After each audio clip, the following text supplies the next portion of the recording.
was just rapping about his emergence. He's a 1,000-yard receiver in his rookie season. He's a Pro Bowler voted on by the people to represent the best in the NFL. And he's also an LSU guy. So this game probably means a lot to him, huh?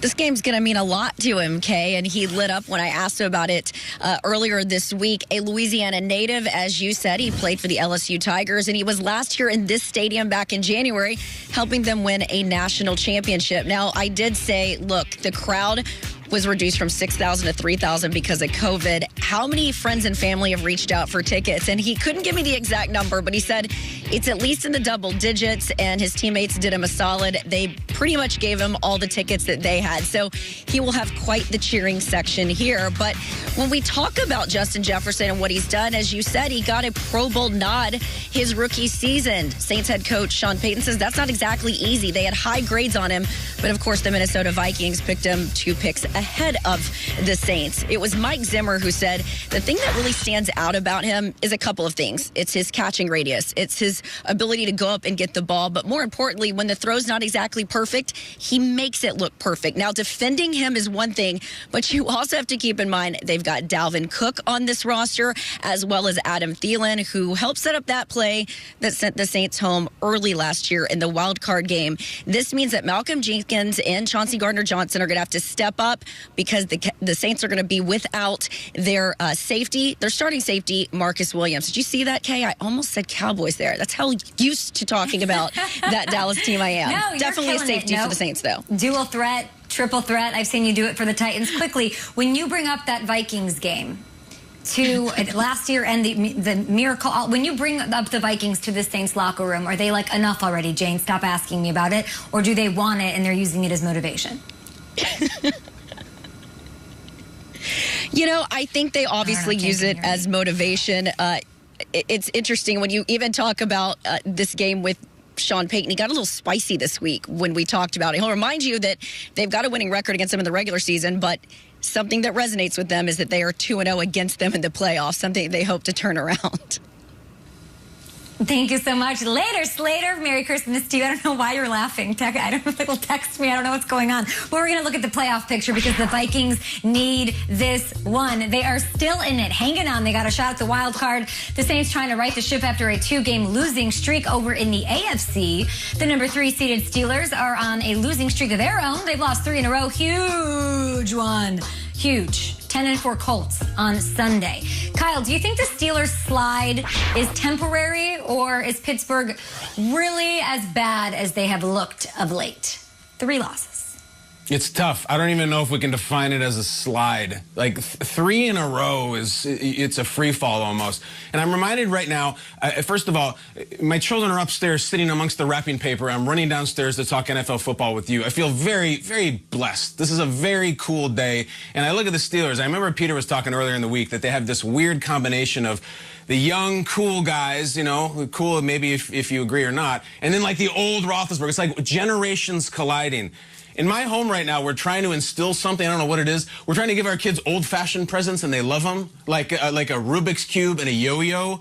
My children are crazy about slide whistles. They can't get enough slide whistles. Santa brought slide whistles in the stockings today, and I feel like you mentioned slide. Here is my impression, and I'm going to perform live on national television. This is the Steelers' season over the last 3 weeks. There we go. Now, Kay, you're asking, can they go... I don't see it happening. Yeah. I think they used this in a Cars song back away about 30 years ago. I don't see it happening. If you were to power rank the Steelers right now, power rank every team in the league, just based on the last month, are the Pittsburgh Steelers, who are 11, are they like 20th? Are they 16th? Are they 25th? It's really bad. And I just don't see the intensity. I don't see the passion. And I don't see anybody who's going to say, oh, yeah, they can get it right again. And this is the Colts? The Colts are bad dudes, and the last thing I'll say is these guys on defense for the Steelers, just not going to be about drop passes and TikTok dances. The Colts want to punch you in the face from the first snap to the last. So the guys on D, the steel curtain, allegedly, you know what's coming. Be tough. Merry Christmas. Do something about it. Before I position myself as the Grinch that stole Pittsburgh, let me first remove a Rivals hat. I'm going to get the Titans hat off.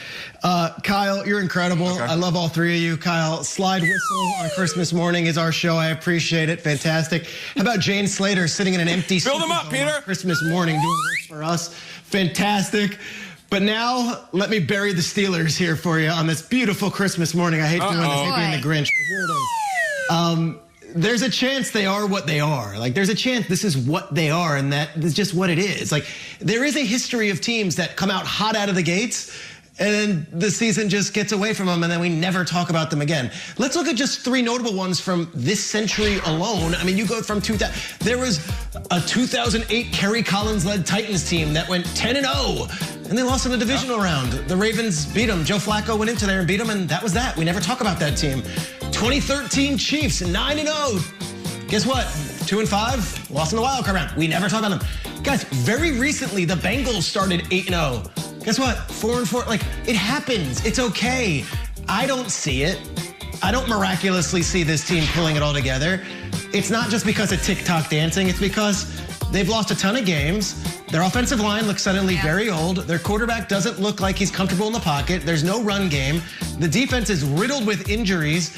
And the schedule's really hard to finish the season. They've got both the Colts and the Browns, week 15 and week 67. So yes, they might still make the playoffs. But Nate, I will gladly say this and not feel like I'm disparaging the Steelers and saying, I don't see it. If you see something differently, please make this Christmas morning a happier one in Pittsburgh. Please sell the soap. Give me something to believe in. Nate, go for it, buddy, because I don't see it. I'm sorry. Now, with that said, and you guys were spot on. You guys are definitely spot on. It has been a slide.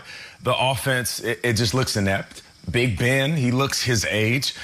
He doesn't want to get outside the pocket. The wide receivers have been inconsistent, dropping balls, making plays every so often, like a roller coaster ride. But with all of that, they beat the Colts. It quiets the criticism.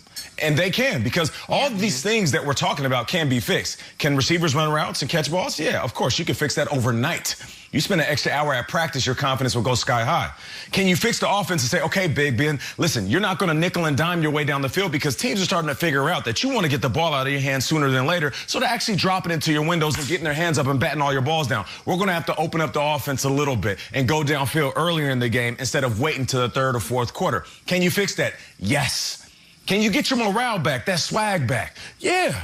I mean, we forget that this team did what? They went 13 weeks in a row because of them moving their schedules around. All right, so now forget about the winning just streak. Lost to Ryan Finley. The season that was. Forget about all of that. Okay, that's perfectly fine. But if they beat the Colts, we all shut up. That's the way football is. But this NFL season has been just like 2020. It's been crazy, right? So if we go out there and watch the Steelers handle the Colts, who are one of the best teams in all of football, we'll wake up on Monday and we'll say, oh, the Pittsburgh Steelers are back, and that will be on the bottom of our screen. If they don't, are you out? Well, they're still going to be in the playoffs. Like, I'm not going to count on a team that's making the playoffs. I know how hard it is to get into the playoffs. So they could lose the next two games, but you still let's just forget about them. Okay. Yeah, I do think you have the tournament. That's all. That's James all you Conner, ask. I've talked about it 100%. I think that they weren't as good as their 11-0 record made them look. But now I think like the pendulum has completely swung. I don't think they're as bad as they look right now, and people are saying that they look. They can get James Conner back. James Conner is practicing. They need to run the ball. It's how they've won championships. They've said it a lot. And the defense, since losing Devin Bush and Bud Dupree, they're not as good, obviously, but they're still good. So I give them a shot against the Colts. But if they lose against the Colts, I don't know how you could be in, Nate. But like you said, get in the dance. Maybe there's a Christmas miracle. We'll be back here on Good Morning Football. Schrags, where are we going?